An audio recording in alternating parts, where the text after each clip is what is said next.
e disse-lhes: assim está escrito que o Cristo padecesse e ao terceiro dia ressuscitasse dentre os mortos, e que nem o seu nome, e que em seu nome. Que agora fiquei assustado. Nem no seu nome.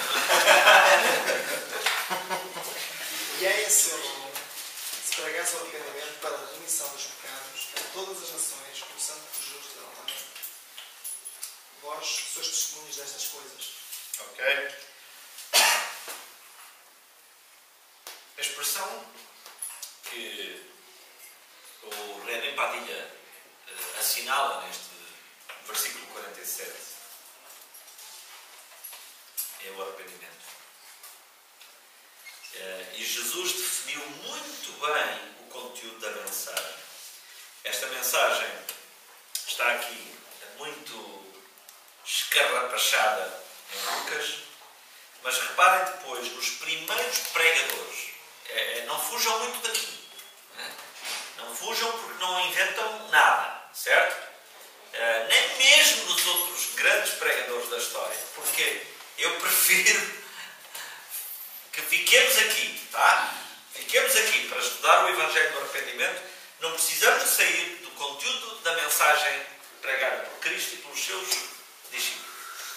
Então, vamos lá fazer aqui um percurso rápido. Pedro e Paulo, Atos 2:38. Alguém abre Atos 2:38, Atos 3:19, Atos 5. Vamos lá. Quem é que tem 2:38? Disse-lhes Pedro: arrependei-vos.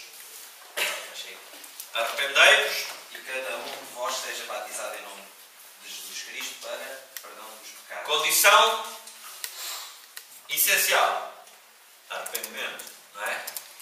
Atos 2:38. 3:19.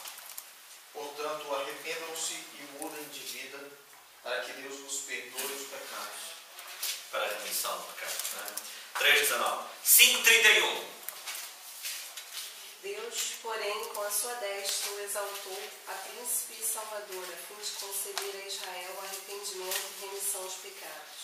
Para conceder arrependimento e remissão. Estão a ver a mesma ideia de Lucas 24?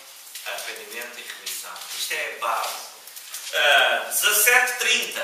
Ora, não levou Deus em conta os tempos da ignorância. Agora, porém, notifica aos homens que todos, em toda parte, se arrependam. Em toda a parte se arrependam. 20:21.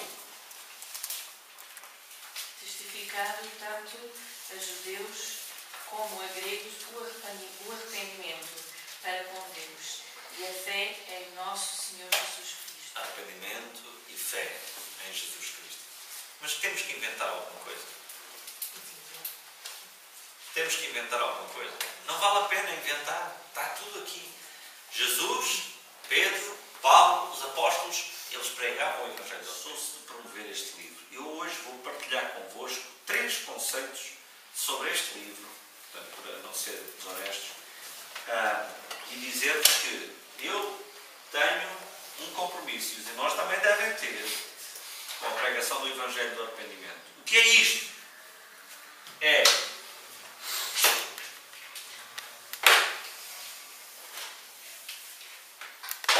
uma mensagem que chama os pecadores ao arrependimento de um estado de rebelião.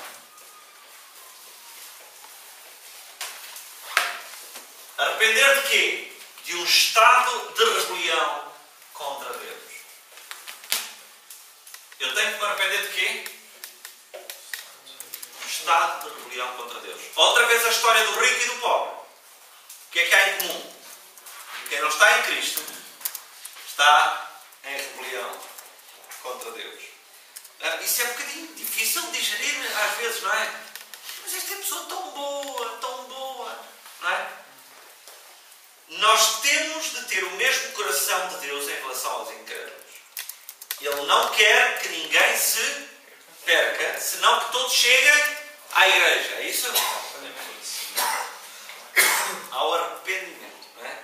Que cheguem ao arrependimento. Segundo Pedro 3:9.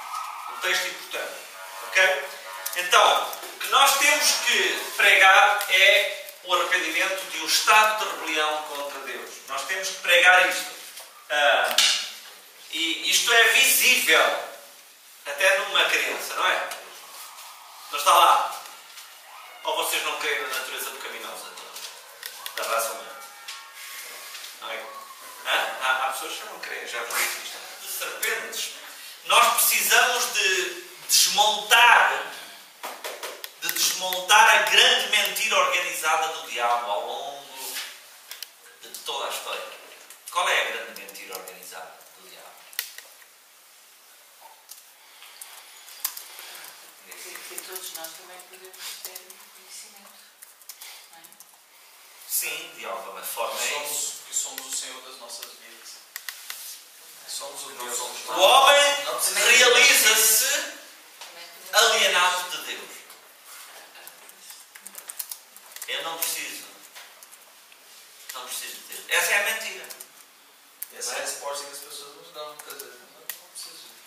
Que ele se realiza com os bens que possui, que vive para si, para o seu destino, e marca ele o seu destino. Não é? Ele vive alienado de Deus e não precisa de Deus. Não é? Essa é a mentira. E nós temos que desmontar esta mentira ao longo da história.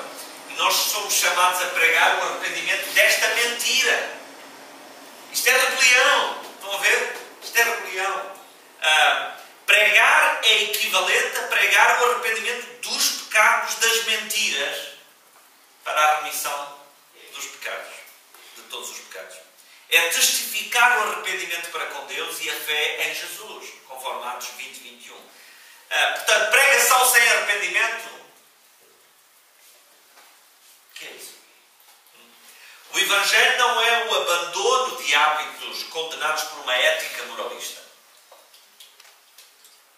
Não é o abandono de hábitos condenados por uma ética moralista. Não fumas, não bebes, não cometes sexo antes do casamento, não... Entendem? Não... Isso é o Evangelho. Isso é o Evangelho. Por isso é que lá no Salmo 11, não é? Soltem as amarras, não é? Alarguem, não é? As cordas.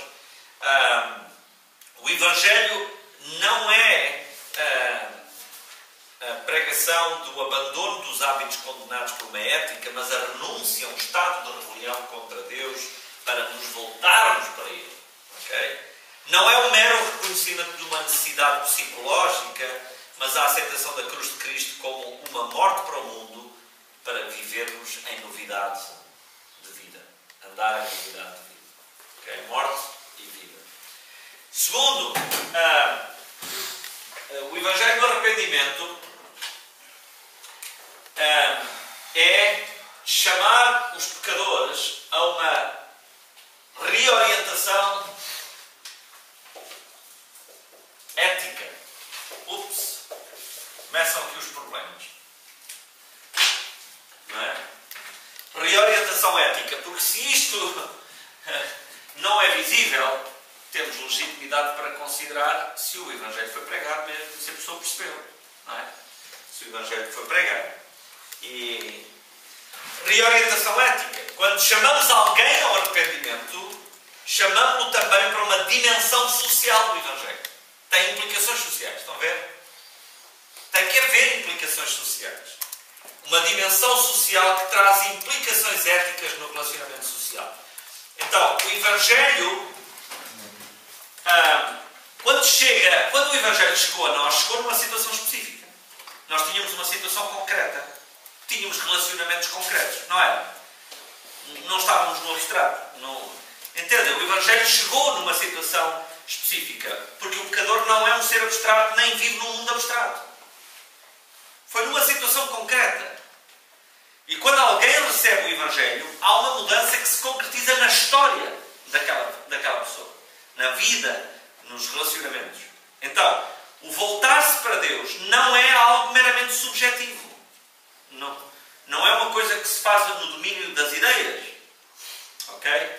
Mas no mundo onde ele está inserido. Vejam lá como é que João pregava este Evangelho. Em Mateus 3, 1 a 12. Vamos lá ler. Mateus 3, 1 a 12. Mateus 3, 1 a 12.